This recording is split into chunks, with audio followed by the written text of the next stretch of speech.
আজকে এই পবিত্র জুমার দিনে জুমা পূর্ব আলোচনায় এবং জুমায় শরীক হওয়ার জন্য যারা আমরা সমবেত হয়েছি আল্লাহর মেহেরবানিতে আল্লাহর শুকরিয়া আদায় করি, বলি আলহামদুলিল্লাহ। আল্লাহ নেক কাজ করার তৌফিক দিলে বান্দা নেক কাজ করতে পারে, আল্লাহ তৌফিক না দিলে বান্দা নেক কাজ করতে পারে না। এই জন্য আল্লাহর শুকরিয়া আদায় করলাম যে তিনি আমাদেরকে সুযোগ এবং তৌফিক দিয়েছেন। কত মানুষকে আজকে এই জুমার দিনেও, সাপ্তাহিক ঈদের দিনেও, এই মর্যাদাপূর্ণ দিনেও মসজিদে আসার তৌফিক, সমর্থ আল্লাহর কাছ থেকে এই নিয়ামত হয়তো অনেকেই পাবেন না, বঞ্চিত থাকবেন। সেখানে যে আমরা এটা পেলাম, এটা বড়ই আল্লাহর এহসান, শুকরিয়া আদায় করা দরকার। আবার বলি আলহামদুলিল্লাহ। আল্লাহ রাব্বুল আলামিন মহাগ্রন্থ আল কোরআনে বলছেন, ফাস্তাকিম কামা উমিরতা।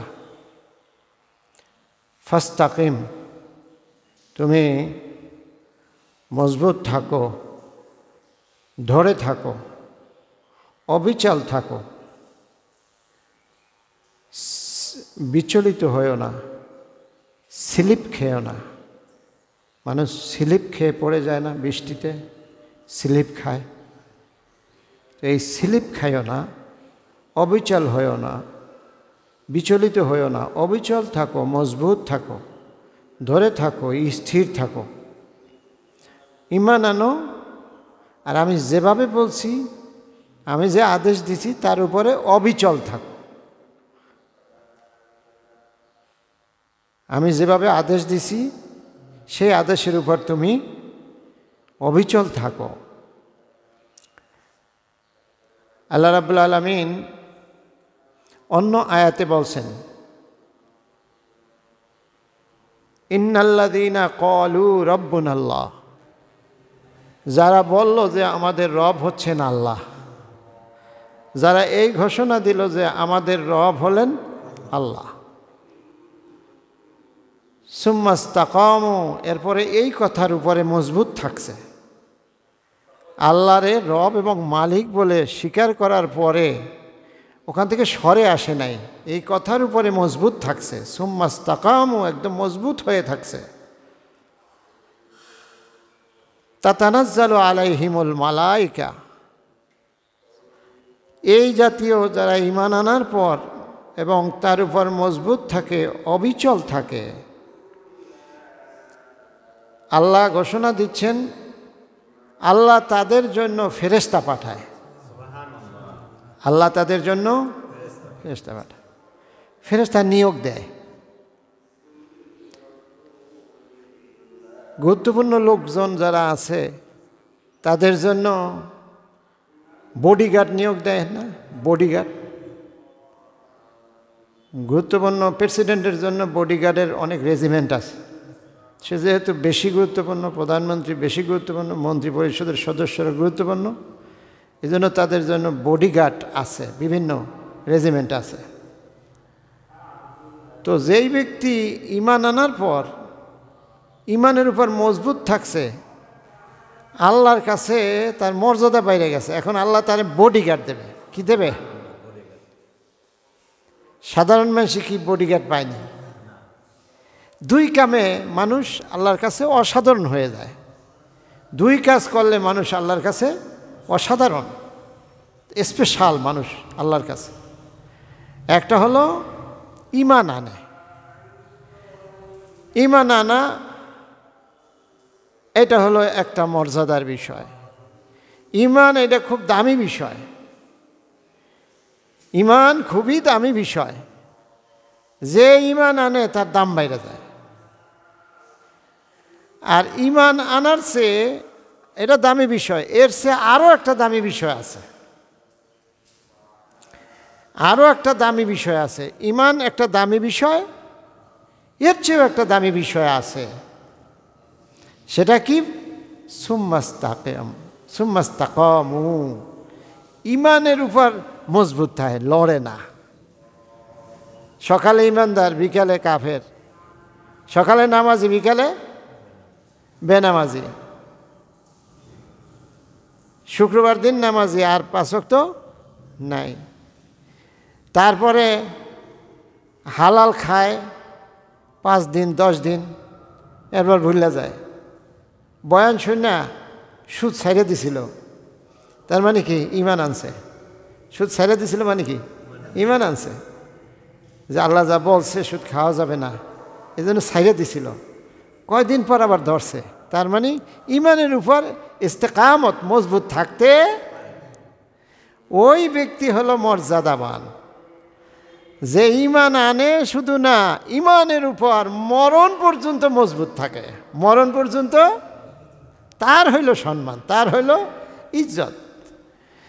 এই সম্মান এবং ইজ্জত, কার ইজ্জত কার সম্মান কদ্দূর, এটা আল্লাহ বুঝে তো নাকি? আল্লাহ বুঝে বলেই তার জন্য স্পেশাল গার্ড, স্পেশাল গার্ড। আমাদের যে সমস্ত এই লোকজন আছে, দামি লোকজন, তাদের জন্য গার্ড যাদেরকে নিয়োগ দেওয়া হয়, এদের মধ্যে আবার বিশ্বাসঘাতকও আছে, আছে না? ইন্দিরা গান্ধীরে যে মারছে, তার গার্ডেরাই মারছে। ইন্দিরা গান্ধী না আমাদের পাশের ভারতের প্রধানমন্ত্রী ছিল। এটা হলো এই, তার বাবার নাম কি? জওহরলাল নেহেরু। তার মেয়ে ইন্দিরা গান্ধী, সে তার গার্ড যারা ছিল তাদের মধ্যে একজন শিখ ছিল। শিখ কি গার্ড যাদেরকে নেওয়া হয় তাদেরকে খুব বাছাই করে বিশ্বস্ত লোকই নেওয়া হয়, তার মধ্যেও বিশ্বাসঘাতক ঢোকে, বিশ্বাসঘাতক ঢোকে। কিন্তু ঈমান আনার পর ঈমানের উপর মজবুত যারা থাকে তাদেরকে যে গার্ড আল্লাহ দেবেন, তাদের মধ্যে কোনো বিশ্বাসঘাতক, তারা হইল ফেরেশতা। তারা কি ফেরেশতারা বিশ্বাসঘাতক করতেই জানে না। বিশ্বাসঘাতকতা করার যে একটা উপাদান, যে একটা মাল ম্যাটেরিয়ালস লাগে, এইটাই এই ফেরেশতার মধ্যে নাই, আমাদের আছে। বিশ্বাসঘাতক হওয়ার জন্য যে ম্যাটেরিয়ালস লাগে, এগুলি মানুষের মধ্যে আছে, ফেরেশতার মধ্যে। এই জন্য ফেরেশতারা এই মর্যাদাবান মানুষের গার্ড হিসাবে তারা খুবই বিশ্বস্ত, খুবই বিশ্বস্ত। মোহাম্মদ হারগিজ না গুফতা তা না গুপ্তা জিব্রাইল। মোহাম্মদ ততক্ষণ পর্যন্ত কিছুই বলে না যতক্ষণ না জিব্রাইল বলে, আর জিব্রাইল ততক্ষণ পর্যন্ত কিছুই বলেন না যতক্ষণ জিল জালাল রব্বুল আলামিন কিছু না বলে। এরকম বিশ্বস্ত। আল্লাহ যা বলেন তা ফেরেশতা শুনেন, হুবহু তা আইনা নবীর কাছে বলেন। এটাকে ওহী বলে। এটাকে কি বলে? ওই যে কোরআন শরীফ দেখি না, এটা ওহী। এর নাম কি? ওহী। কোরআনকে আরবিতে বলা হয় ওহী, আসমানি আদেশ, ঐশী আদেশ। ওহী মানে আসমানি হুকুম। আল্লাহ আল্লাহ আল্লাহ আল্লাহ জিকির করেন, লা ইলাহা। এই জিকিরে হবে না, এই জিকিরে হবে না, না, এ পানি গরম না। জিকির দিতে হইব সেই রকম, হ্যাঁ, হৃদয় ফাটা জিকির। লা ইলাহা। মুরব্বীর সামনে আসেন। হা ইল্লাল্লাহ, লা ইলাহা ইল্লাল্লাহ, লা ইলাহা ইল্লাল্লাহ।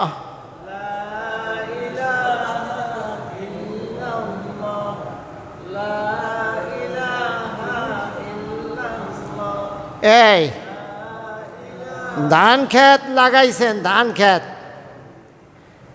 ধান সুন্দর ধান একেবারে বাইরেয়া সবুজ, এখনো ধানের শীষ বাইরেছে, এখনো শক্ত হয় নাই। এই মুহূর্তে কারো গরু এসে যদি খাওয়া শুরু করে, তখন ধানের যে মালিক মনে করেন 100-150 ফুট দূরে আছে। কত ফুট দূরে? এই ধানের মালিক কেমন করে, ওই ডাক দেয় না, কি চিল্লাই, মানে যা জীবন যায় যাক, আমার এই একেবারে সম্ভাবনা 2 দিন পর ধান হইব, এই ধান খাইয়া লাইতেছে। আপনি ধানের লাগিয়া এমন সিলান দিলেন, আর কইছি যে একটু বুক ফাটা জিকির করেন। যে জিকির করতেছেন এতে ঘুম আইব, ঘুম যারা নাই হ্যারো আইব। জোরে জিকির করেন, লা ইলাহা লা ইলাহা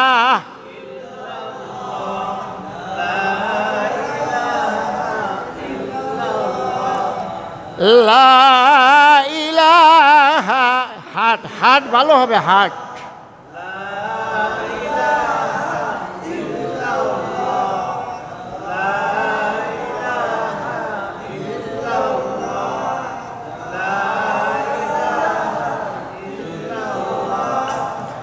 লা ইলাহা ইল্লাল্লাহ লা ইলাহা ইল্লাল্লাহ। জোরে, লা ইলাহা লা ইলাহা ইল্লাল্লাহ লা ইলাহা ইল্লাল্লাহ। জোরে, লা ইলাহা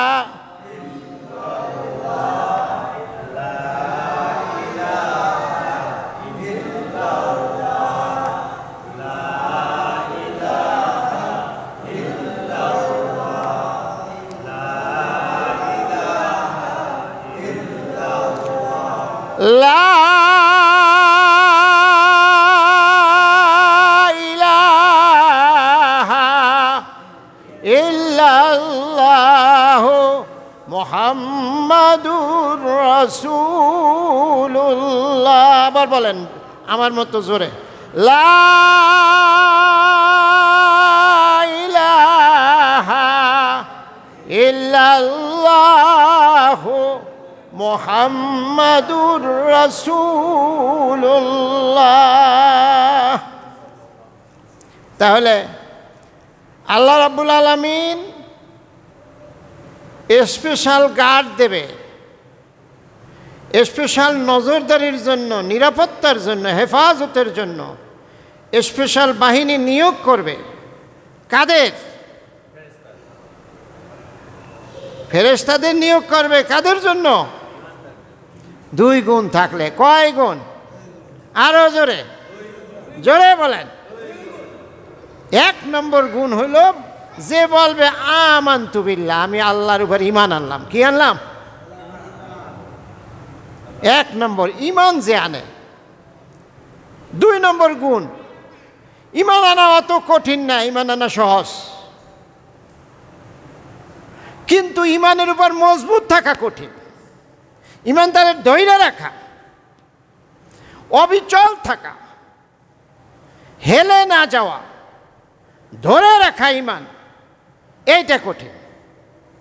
ঈমান আনার পর যারা ঈমান ধরে রাখবে, ঈমানের উপর মজবুত থাকবে, আল্লাহ বলেন তাদের মর্যাদা, পজিশন আমার কাছে বেড়ে যায়। বিদায় আমি তাদের জন্য স্পেশাল, তাদের গার্ড দেওয়ার জন্য স্পেশাল ফেরেশতা নিয়োগ করি, ফেরেশতা পাঠাই। ইন্নাল্লাযীনা ক্বালু রাব্বুনাল্লাহ, যারা বলল আল্লাহ আমাদের রব, আল্লাহ আমাদের, সুম্মা ইসতাকামু, আল্লাহকে রব মানার পরে সেখান থেকে সরে যায় না, এই কথার উপরে মজবুত থাকে, রব হিসাবে তার মজবুতভাবে ধরে রাখে, পৃথিবীর কোনো শক্তি এই রবের ঈমান থেকে তাকে হেলাতে পারে না। আল্লাহ বলেন তার পজিশন, তার পোস্ট আমার কাছে দুনিয়ার মন্ত্রী মিনিস্টারের চেয়েও বেশি দামি। তো এই জন্য আমি তাদের জন্য স্পেশাল গার্ডের ব্যবস্থা করি। তাতানাজ্জালু আলাইহিমুল মালায়েকা, আমি আল্লাহর সাথে সাথে তাদের জন্য ফেরেশতা নাজিল করি।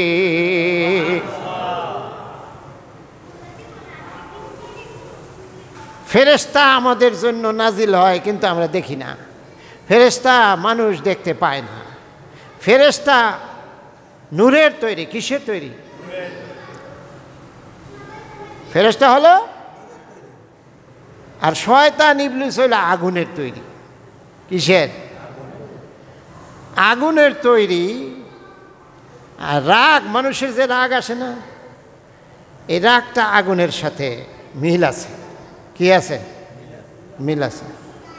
এই জন্য রাগ আসলে মনে করতে হবে শয়তান আইতেছে। কি আইতেছে? তখন সতর্ক হয়ে উঠতে হবে।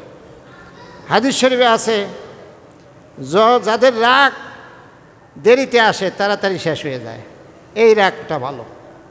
সহজে রাগ ওঠে না, আবার উঠতে বললেও হঠাৎ করে আবার চলে যায়।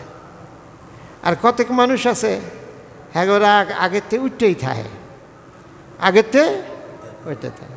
মিটার লাগাইছেন না, বিদ্যুতের মিটার চালু হওয়ার আগেই বিল উঠতে রয়েছে, এই অবস্থা। কথা কওয়ার আগেই হ্যাঁ রাগ। মনে করবেন যে শয়তানি আগুনি শক্তি। আগুনি শক্তি মানে কি? শয়তানি শক্তি। এই তখন সতর্ক, কান খাড়া করতে হবে, শয়তান তো আইতেছে। আল্লাহ নবী বলছে, যখন তোমার প্রচণ্ড রাগ উঠবে তখন তুমি পড়বা আউযু বিল্লাহি মিনাশ শাইতানির রাজিম। আল্লাহ, শয়তান থেকে তোমার কাছে আশ্রয় চাই, তোমার কাছে পানা চাই, তুমি বাঁচাও শয়তান থেকে। শয়তান আইতেছে, আমি দেখতেছি। আমার রাগ আমারে বলে দিতেছে যে শয়তান আইতেছে, আমারে দিয়ে কোনো অঘটন ঘটাইবে। এখন তোমার কাছে আশ্রয় চাই, এই শয়তানের খপ্পর থেকে আমারে বাঁচাও। বলেন সুবহানাল্লাহ। শয়তান বানাইছে কি দিয়া? আগুন দিয়া। এই যে রাগটা হলো আগুনের বহিঃপ্রকাশ। রাগটা কিসের বহিঃপ্রকাশ? মাঝে মাঝে আগুন, মাঝে মাঝে আগুনও লাগে। পাক শাকের লাগে আগুন লাগে না? আগুন শয়তানের বহিঃপ্রকাশ, ঠিক আছে, কিন্তু কখনো আগুন আবার প্রয়োজনও হয়।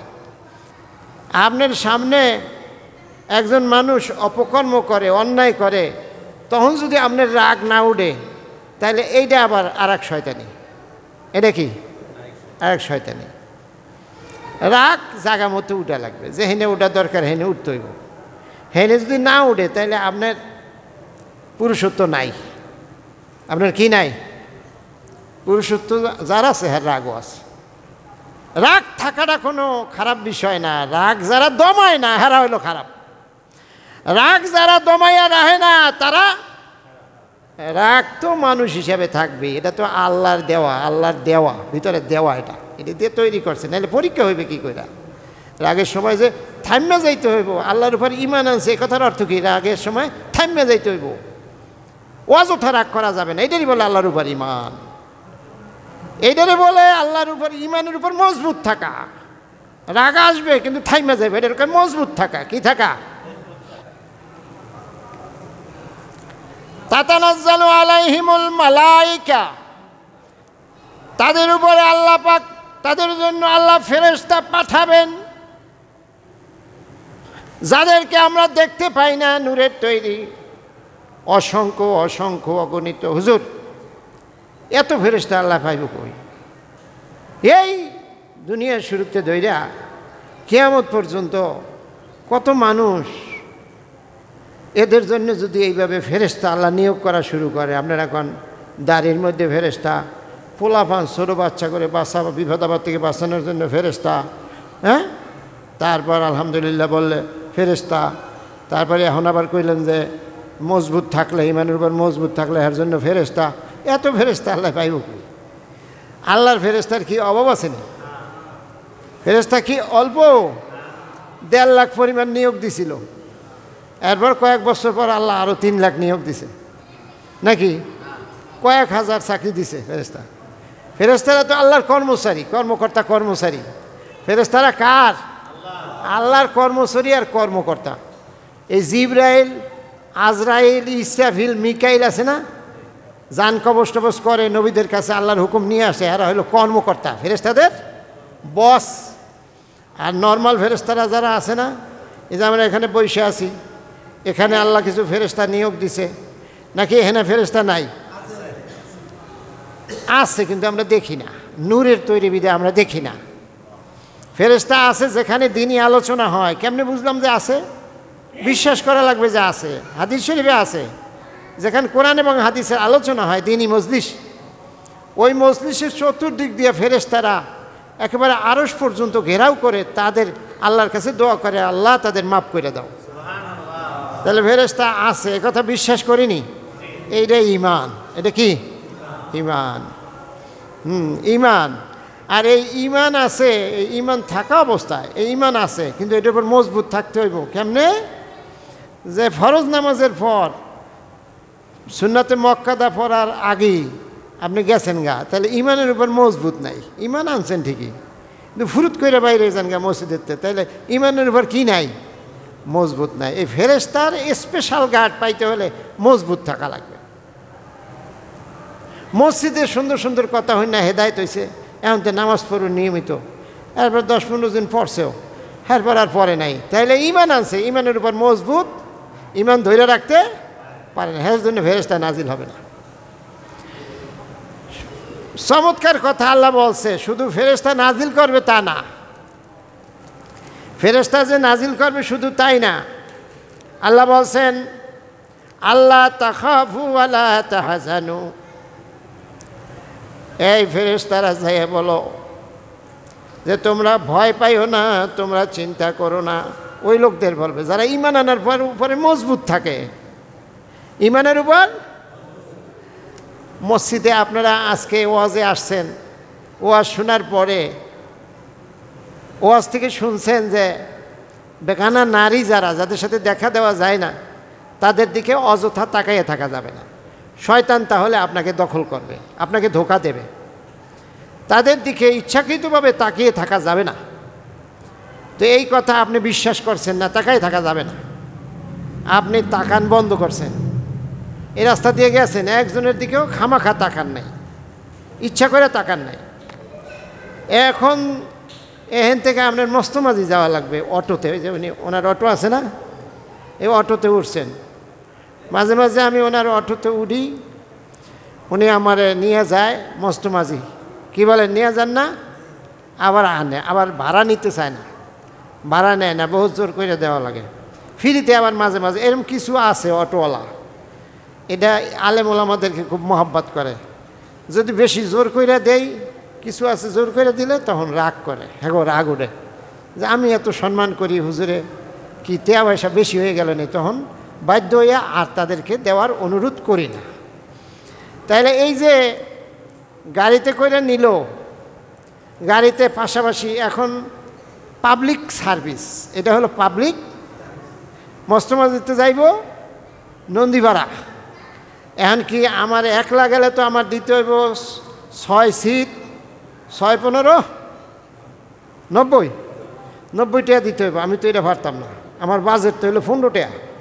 এখন মহিলার লগে আমার উঠতে হইব, মহিলার লগে এমন জায়গা রাত 12টা বাজে, আর কোনো অটোও নাই যে আরেকটায় যাবো, বেকায়দায় পড়ছি, বা তাড়াতাড়ি আমার মসজিদে গিয়ে নামাজ পড়াইতে হইব। জামাতে রক্ত হয়ে গেছে, মহাজন সব আজান দিছে, আমার যাওয়াও লাগবে, এই মহিলার মুখামুখি আমার বসা লাগবে। এখানে আমি কি নামে যাবো না উডা লাগবে, আমার ওটা লাগবে, কোনো কায়দা নেই। আমার হুন্ডাও নাই, গাড়িও নেই, আর কোনো গাড়িও নেই, অথবা অন্য গাড়ি থাকলে আমি গিয়ে নামাজ পাবো না, নামাজ আমি তো ইমাম সাহেব, তখন আমার বাধ্য হয়ে উঠতে হবে। তখন আমি ওই যে মসজিদে কইছিলাম যে বেগানা নারীদেরকে দেখা যাইব না, আমি বাইরে গিয়ে মানছিলাম, কিন্তু মস্তমাজি যখন আমি অটোতে উঠছি, তখন আমার মনের মধ্যে চিন্তা, মহিলা তো পোশাক আশাকে ভালোই দেখায়, দেই তো কিরম, দেই তো এই সেটটা একটু ভালো দেখছে, জুতা টুটা সুন্দর। এখন এখানে দেখতে দেখতে এখন মনের মধ্যে মন কইতেছে একটু চেহারার দিকে তাকাও, কিছুক্ষণ তাকাই থাকলে মহিলারও তো আবার তাকানোর ইচ্ছা হইতে পারে নাকি, চোখে চোখ যদি ভইরা যায় তাহলে একটা ভিন্ন রকমের অবস্থা হইতে পারে না? তা আপনি মসজিদ থেকে শুনে গেলেন যে এই কাজ করা যাবে না, কেন? আল্লাহ নিষেধ করছে, আপনি এটা মান্য নিছেন, মান্য হেনতে ওই যে বাড়িতে গেছেন, মহিলার দিকে চান নাই, তাহলে আপনি ইমানের উপর আছেন, কিন্তু মস্তমাজি যাইতে গিয়া আপনি আর ইমানের উপর থাকতে, তখন কিন্তু আল্লাহ আপনার ফেরেশতা দেবে না। মজবুত থাকা লাগবে, শুধু ইমান আনলে হবে না, ইমানের উপর মজবুত থাকা লাগবে। তাহলে এইরকম যত অন্যায় কাজ আছে, সুদ ঘুষ, মানুষের জুলুম করা, মানুষের মাইরা খাওয়া, এই বড় বড় অপরাধ যেগুলি, মিথ্যা বলা, হ্যাঁ, মা বাবার সাথে অবাধ্য হওয়া, এগুলি বড় বড় গুনাহ। শিরিক করা, এগুলি বিশাল বিশাল গুনাহ, গুনাহে কবিরা বলা হয়, কবিরা মানে বড় বড় গুনাহ। এইগুলা গুনে আমি আর করব না, এখান থেকে আমরা ঈমান নিয়ে গেলাম। যাওয়ার পরে 5 দিন 10 দিন পর আবার শুরু করলাম, তাইলে আমি ঈমানের উপর মজবুত নাই। আল্লাহ আমার জন্য ফেরেশতা নাজিলও করবে না, স্পেশাল ফেরেশতা পাবো না। তারপর দেখেন আল্লাহ কি বলছেন সরাসরি কোরআন থেকে। দেখেন আল্লাহ সান্ত্বনা দেয় যারা এরকম মজবুত, এটা সহজ ব্যাপার না। ঈমানের উপর ঈমান আনা সহজ, ঈমানের উপর মজবুত থাকা খুব কঠিন না সহজ? হাদিস শরীফে বলা হয়েছে ঈমান মজবুত থাকা ঈমানের উপর এমন কঠিন হবে, হাতের উপরে জ্বলন্ত কয়লা রাখা যেরকম কঠিন তার চেয়েও কঠিন। বলেন সুবহানাল্লাহ। তাহলে আল্লাহ তখন সান্ত্বনা দেয় যারা এই মজবুত থাকে। অনেক কষ্ট মজবুত থাকা, বিভিন্ন বিষয়ে ব্যাপকভাবে মজবুত থাকা খুব কষ্ট, খুব কষ্ট, খুব কষ্ট। এই কষ্ট কইরা যখন ফেরেশতা পাইল, তখন ফেরেশতারাও কয় আল্লাহও কয় আল্লাহ তাখাফু, আমার বান্দা কষ্ট করে ঈমানের উপর মজবুত থেকেছো, নাও নাও তোমার জন্য পুরস্কার আর একটা দিয়ে দেই। ফেরেশতা দিয়ে শেষ করব না, তোমরা জেনে রাখো লা তাখাফু, তোমাদের কোনো ভয় নাই, তোমাদের কোনো। আল্লাহ আর ফেরেশতারা যদি কয় তোমাদের কোনো ভয় নাই, তাদের কোনো ভয় আছে? ওয়ালা তাহজানু, মরার আগে তোমার চিন্তারও কোনো প্রয়োজন নাই। ঈমান আনার পরে, ঈমানের উপরে যখন তুমি ইস্তেকামত থেকেছো, মজবুত থেকেছো, ভয় করো না, তুমি ভয় পেও না, তুমি চিন্তিত হয় না, আমি আল্লাহ তোমার জন্য যথেষ্ট। কিভাবে যথেষ্ট? নর্মালভাবে না, নর্মালভাবে তোমার আশ্বাস দিচ্ছি তা না। পরের আয়াতে আল্লাহ বলছেন ওয়াবশিরু বিল জান্নাতিল্লাতী কুনতুম তুআদুন, এই আমার বান্দা চিন্তার ভয় পর্যন্তই শেষ না, তোমারে আমি আরও সুসংবাদ দেই। জেনে রাখো, শুনে রাখো, সুসংবাদ নাও, তোমার জন্য অপেক্ষা করছে সুসজ্জিত জান্নাত। ফেরেশতা দিলাম আর নির্ভয় দিলাম আর সুসংবাদ দিলাম। ঈমানের উপর মজবুত থাকার কারণে দুনিয়াতে আগাম আমি সংবাদ দিয়ে দিলাম, সার্টিফিকেট দিয়ে দিলাম, তোমার জন্য জান্নাত। জান্নাত তোমার জন্য অপেক্ষা করতেছে। জান্নাতের জন্য তুমি অপেক্ষা করলে তো চিন্তা, ও চিন্তা তো নাই। তোমার যদি জান্নাতের চিন্তা করা লাগে তাহলে তো ভয়, এই চিন্তার দরকার নাই। জান্নাত আমি ঘোষণা দিলাম, তোমার জন্য জান্নাত অপেক্ষা করতেছে, ওয়েট করতেছে, কোন সময় তুমি আসবা। এরপরে আল্লাহ বলে শুনেন, যারা মজবুত থাকবে ঈমানের উপর তাদের পুরস্কার আরো সুন্দর। নাহনু আউলিয়াউকুম ফিদ দুনিয়া, নাহনু আউলিয়াউকুম, আমি আল্লাহ দুনিয়াতে তোমাদের বন্ধু হয়ে যাই। এই সমস্ত লোক যারা ঈমান আনার পর ইস্তেকামত থাকে তাদের বন্ধুকে, তাদের বন্ধু আল্লাহ। আল্লাহ যাদের বন্ধু হয়ে যায় তাদের আর বন্ধু লাগে? নাহনু আউলিয়াউকুম, বহুত কষ্ট করে ঈমানের উপর মজবুত থাকছো, ব্যাপক জীবনের বিভিন্ন অঙ্গনে ঈমান বিরোধী নানান ধরনের ইশারা ইঙ্গিত তোমারে দিয়েছে, ঈমান থেকে বিচলিত করার জন্য অনেক প্রলোভন তোমারে দিয়েছে, তোমাকে অনেক ভয় দেখাইছে অথবা তোমারে লোভ দেখাইছে। যে কোনো কারণেই হোক তুমি এই ভয় এবং লোভকে জয় করে মজবুত ঈমানের উপর ছিলা। আমি আল্লাহ ঘোষণা দিলাম, দুনিয়ার সাধারণ কোনো মন্ত্রী মিনিস্টার বড়লোক তোমার বন্ধু না, এই দুনিয়ার সৃষ্টিকর্তা আমি আল্লাহ তোমার বন্ধু হয়ে গেলাম। আল্লাহ বন্ধু হয়ে যায় কাদের? যারা ঈমান আনার পর ঈমানের উপর মজবুত থাকে। ঈমান আনা সহজ, ঈমানের উপর মজবুত থাকা সহজ না কঠিন? এই দুনিয়াতে শুধু আমি তোমার বন্ধু না, ওয়াফিল আখিরা, আখিরাতের চিন্তায় তোমরা বিভোর। আলেম ওলামার আখিরাতের বয়ানে তোমরা ভয় পেয়ে যাও, তোমাদের ভয়ের কোনো প্রয়োজন নাই। আমি আল্লাহ তোমাদের অভয় দিয়ে দিলাম, আখিরাতেও আমি তোমাদের বন্ধু।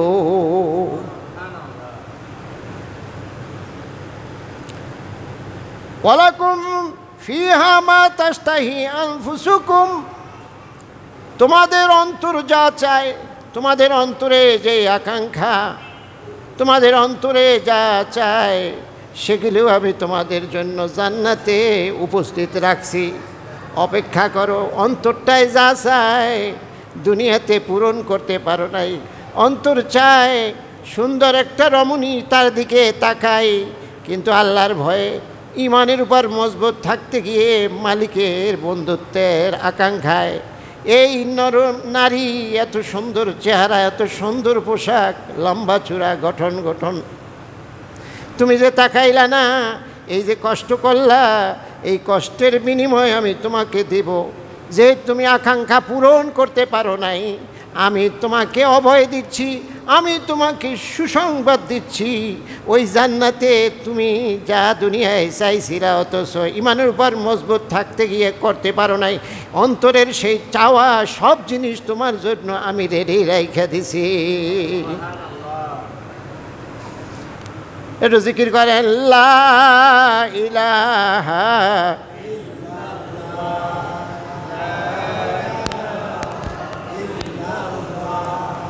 লা ইলাহা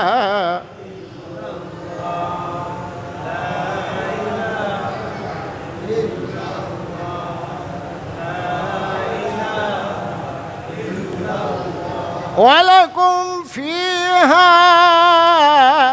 মা তাদউন, আর তোমাদের জন্য আরও আছে। শুধুমাত্র এই পর্যন্ত শেষ না, তোমাদের জন্য আমি আল্লাহ আরও রেডি রাখছি। যেই ওয়াদা দুনিয়াতে কোরআন হাদিসের মাধ্যমে আলেম ওলামারা করেছে, সেই সব ওয়াদা তোমাদেরকে পূরণ করে দেয়া হবে। নুজুলাম মিন গফুরির রহিম, এই যে তোমাদের মন যা চায় তা দেয়া হবে, এটা হলো ক্ষমাশীল মহান দয়ালু আল্লাহর পক্ষ থেকে তোমাদের জন্য মেহমানদারি। তোমাদের জন্য মেহমানদারি করবে কে? আল্লাহ। দেখেন কতগুলি পুরস্কার আল্লাহ দিছে, গুণ থাকা লাগবে দুইটা। কয়টা? এক নম্বর গুণ হলো ঈমান আনা। এর চেয়ে আর একটু কঠিন গুণ হলো ঈমানের উপর মজবুত থাকা। এই দুইটা গুণ যদি কোনো ঈমানদার অর্জন করতে পারে, তাহলে এতগুলি পুরস্কার, ফেরেশতারা তার সাহায্যকারী হবে, আল্লাহ তার বন্ধু হবে, জান্নাতে তিনি যা দুনিয়ায় পূরণ করতে পারেন নাই, চাওয়ার আগে তার জন্য অপেক্ষা করবে। বলেন সুবহানাল্লাহ।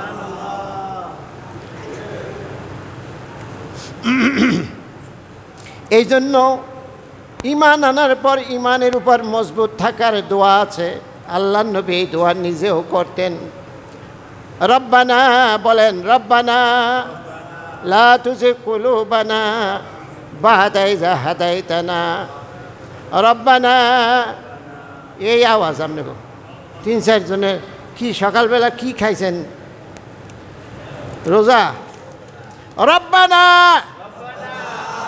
লা তুজিগ কুলুবানা বা'দা ইয হাদাইতানা ওয়া হাব লানা মিন লাদুনকা রাহমাতান ইন্নাকা আনতাল ওয়াহ্হাব। আবার বলেন রব্বানা লা তুজিগ কুলুবানা বা'দা ইয হাদাইতানা ওয়া হাব লানা মিন লাদুনকা রাহমাতান ইন্নাকা আনতাল ওয়াহ্হাব। এটার অর্থ কি জানেন? জানেন নি? হাত উঠান একজনে, কেরা জানেন? জানেন না? বইলা দেই, আপনারা রাজি থাকলে কমু। রব্বানা, হে আমাদের রব। আমাদের রব কে? রব্বানা, হে আমাদের রব, লা তুজিগ কুলুবানা, আমাদের অন্তরগুলিকে তুমি এলোমেলো করে দিও না, আমাদের ইমানগুলিকে তুমি এলোমেলো করে দিও না। বাদাই হাদাইতানা, যখন একবার আমাদেরকে হেদায়েত দিয়েছ, যখন একবার আমাদেরকে ঈমান দিয়েছ, প্রভু রব তুমি আমাদেরকে ঈমান থেকে সরাইয়া দিও না। এটার কয় ঈমানের উপর মজবুতের দোয়া, ঈমানের উপর মজবুত রাখো। রব্বানা লা তুজিগ কুলুবানা, হে আমাদের রব আমাদের অন্তরগুলিকে বাঁকা বানাইয়া দিও না। মানুষ যখন ঈমানের উপর মজবুত থাকে তখন তার অন্তর তাকে সোজা, যখন মজবুত থাকে না তখন অন্তর হয়ে যায় বাঁকা। কি হয়ে যায়? এই জন্য বলছে আল্লাহ আমাদের অন্তরগুলিকে ঈমান যখন দয়া করে দিয়েছো আর বাঁকা বানাইয়া দিও না। বলেন সুবহানাল্লাহ। বাদাই হাদাইতানা ওয়াহাব লানা মিন লাদুনকা, দয়া করে তোমার পক্ষ থেকে আমাদেরকে দাও। হাবলানা মানে আমাদেরকে দান করো, উপহার দাও। মিন লাদুনকা তোমার পক্ষ থেকে রহমাতান, দয়া দেয়, মায়া দেয়, মমতা দিয়ে অন্তরটা পরিপূর্ণ করে দাও। যার অন্তরে মায়া আছে, মমতা আছে, দুনিয়ার হাজারো নিয়ামতের চেয়ে বড় নিয়ামত আল্লাহ জন্মগতভাবে তারে দিয়া রাখছে। বলেন সুবহানাল্লাহ। রব্বানা লা তুজিগ কুলুবানা বাদা ইযা হাদাইতানা ওয়া হাব লানা মিন লাদুনকা রাহমাতান ইন্নাকা আনতাল ওয়াহ্হাব। তোমার কাছে চাইলাম এই জন্য যে তোমার চেয়ে কেউ বেশি আর দিতে পারে, যে বেশি দিতে পারে তার কাছেই তো চাইতে হয় মাবুদ। সেই জন্য তোমারই কাছে আমি আবেদন জানাইলাম। বলেন সুবহানাল্লাহ। জিকির করেন লা ইলাহা। এটা কি 10 না 18? ইল্লাল্লাহ লা ইলাহা।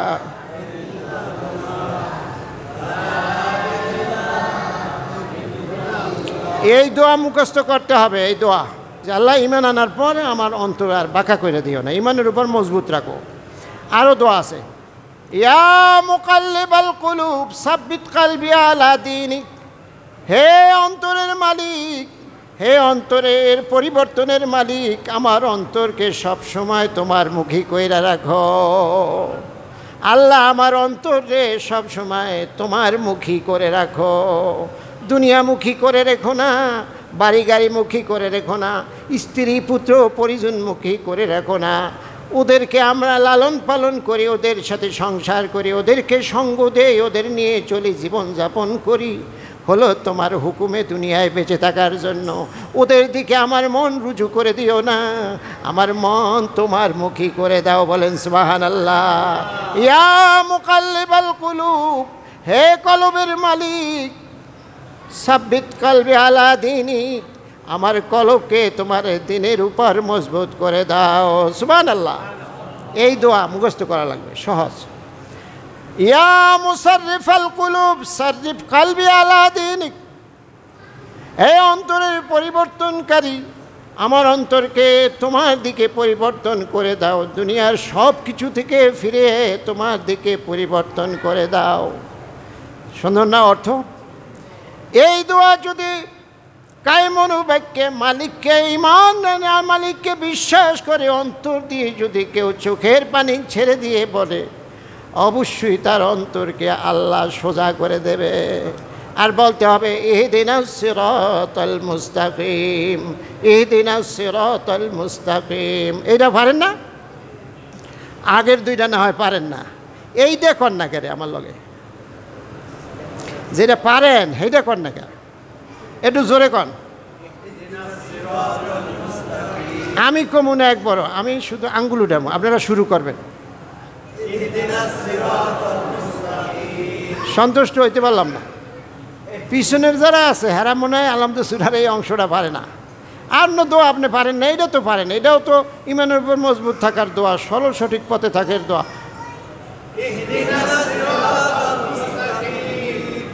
মোমেন ভাই বলেন জি হুজুর।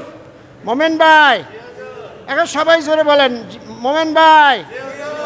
এই ঈমান আনার পর এটা হলো দোয়া, ঈমানের উপর মজবুত থাকার দোয়া। এই দোয়াটা তো অন্তত সবাই জানেন। এইটা নিয়ে অন্তর দিয়ে আল্লাহর কাছে চাইতে হবে, তাহলে আশা করা যায় আল্লাহ তার মুখী করে রাখবে। সম্মানিত হাজিরিন, এই বিষয়ের উপরে দুইখানা হাদিস সেখান থেকে অন্তত একখানা আমরা বলি। আন সুফিয়ান ইবনে আব্দুল্লাহ রাদিয়াল্লাহু তাআলা সুফিয়ান ইবনে আব্দুল্লাহ রাদিয়াল্লাহু তাআলা আনহু থেকে বর্ণিত ক্বালা কুলতু ইয়া রাসূলুল্লাহ কুল্লি ফিল ইসলামে কাওলান লা আসআলু আনহু আহাদান গায়রুক। হে আল্লাহর নবী, এই সাহাবী বলতেছেন, হে আল্লাহর নবী, ইসলামের এমন একটা কথা আমাকে বলেন যেই কথাটা আপনাকে জিজ্ঞাসা করার পর আর কাউকে জিজ্ঞাসা করা লাগবে না। আল্লাহর নবী বলতেছে, ক্বালা কুল আমানতু বিল্লাহ, ক্বালা কুল আমানতু বিল্লাহ। এ সাহাবী, তুমি বলো আমি আল্লাহর উপর ঈমান আনলাম। কি বলো? সাহাবী, তুমি বলো আমি আল্লাহর উপর ঈমান আনলাম, আল্লাহরে মেনে নিলাম, আল্লাহর কথা মেনে নিলাম, আল্লাহর বিধান মেনে নিলাম, এই কথা তুমি বলো। কুল আমানতু বিল্লাহ সুম্মা ইসতাকিম। এরপর আরেকটা কাজ করো, যেই কথার উপরে আল্লাহর উপরে তুমি ঈমান আনলা, এর উপরে তুমি মজবুত থাকো, দৃঢ় থাকো, অবিচল থাকো, সরে যেও না, পিছলে যেও না, ওই ঈমানের উপর তুমি মজবুত থাকো। আমি মুহাম্মদ সাল্লাল্লাহু আলাইহি সাল্লামের পক্ষ থেকে এই উপদেশটাই তোমার জন্য, আর কেউ জিজ্ঞানের দরকার নাই। এই দুইটা কাম করো, হয়ে যাবে। ঈমান আনো, ঈমানের উপর মজবুত থাকো। বলেন ঈমান আনো। আজকের ওয়াজের মূল কথা হলো ঈমান আনো। বলেন ঈমান আনো, ঈমানের উপর মজবুত থাকো। একটা বিষয় আমি খুব খুশি, ভালো লাগছে, সেটা আপনাদের শেয়ার করি। এটা হলো এই যে মসজিদে ঢুকলে ইসলাহি মাহফিল আজকে সকালবেলা হয়েছে, গেছেন কেডা কেডা দেখে তো? হ্যাঁ, খুবই ভালো কাজ করছেন, আপনাদের পক্ষ থেকে একজন গেছে। এদের এখানে সুন্দর সুন্দর কিছু কথা, নিঃসন্দেহে এগুলি তারা ওখানে বলছে। দিনী কথা না শুনলে মানুষের ঈমানের উপর মজবুত থাকবে কী কইরা? কোরআন হাদিস আর দিনী কথা যদি না শোনা হয়, বারবার না শোনা হয়, বারবার যদি রিমাইন্ডার দেওয়া না হয়, স্মরণ করে দেওয়া না হয়, তাহলে কিন্তু মানুষ ঈমানের উপর মজবুত থাকতে পারবে না। ঈমানের উপর মজবুত থাকার এটা হলো ঔষধ, যে বারবার শুনতে হবে, বারবার বুঝতে হবে, পড়তে হবে, জানতে হবে। এই জন্য এই যে পোস্টার ইসলাহি মজলিসের ওদের যে বাণীগুলি, এই বাণীগুলি খুব সুন্দর লাগছে আমার কাছে। তা হলো এরা যারা আয়োজন করছে, আয়োজক হইল যে সমস্ত যুবকরা জামাতে ফজর পড়ে। সুবহানাল্লাহ। দেখেন কি যুবক, সোনার যুবক, সোনালী যুবক। যেই সমস্ত যুবকরা ফজর জামাতে পড়ে, হেরাই এই মজলিসটার আয়োজন করছে। ফজরের নামাজে জামাতে পড়ে, আবার তাও যুবকরা। এটা কি খুব সহজ ব্যাপার? বুড়ারা রাইতে ঘুমে ধরে না, 3টার সময় ঘুম ভেঙে যায়, হেরাই আয় না। 380 জন, দেখছেন? 380 জন যুবক যারা ফজরের নামাজ জামাতে পড়ে, তারা এই প্রোগ্রামটার অনুষ্ঠানটার আয়োজন করছে। আপনারা গেলেন মাত্র একজন। আমি গত জুমায় না দাওয়াত দিছিলাম, কিন্তু কইতে পারি না এই জুমায় না এই জুমায়, কী জানি একটা সমস্যা ছিল, মানে আমি ওই খুঁজা পাই নাই। তো এটা এই জুমায় হয়েছে। হ্যাঁ, তা এরা সুন্দর একটা কাজ করছে। আপনারা যুবকরা এরকম ভালো ভালো কাজ করবেন। যুবক যারা জেনজি, এই এখনকার যুবকদের নাম হয়েছে কি? জেনজি। 18 থেকে 30 বছর এদেরকে জেনজি বলে, 25 অথবা 30 এদেরকে জেনজি বলে। জেনজিরা চেঞ্জ করে সব কিছু, সবাই চেঞ্জ করে উল্টা দিকে। আপনারা যারা ইমানদার যুবক, তারা বাও দিকে, ইমানের উপর মজবুত থাকার দিকে আপনারা চেঞ্জ আনেন, চেষ্টা করেন, যে যেভাবে পারেন হালাল পদ্ধতিতে চেষ্টা করেন। আপনারও কিছু কন্ট্রিবিউশন চেষ্টা থাকুক, প্রত্যেকেই কিছু কিছু করলে তো বিরাট কাজ হয়। আল্লাহ পাক এরকম সুন্দর ভালো ভালো কাজ আমাদের যুবকদেরকে করার তৌফিক দিন, সবাই বলে আমিন। আর আমরা যারা আছি, আমাদেরকে ঈমান এনে যে ঈমান আমরা আনছি, ঈমানের উপর মজবুত থাকার তৌফিক দান করুন। কোনো লোভ, কোনো ভয় আমাদেরকে যেন ঈমানের মজবুতি থেকে টলাইয়া দিতে না পারে। ওয়া আখিরে দাওয়ানা আলহামদুলিল্লাহ।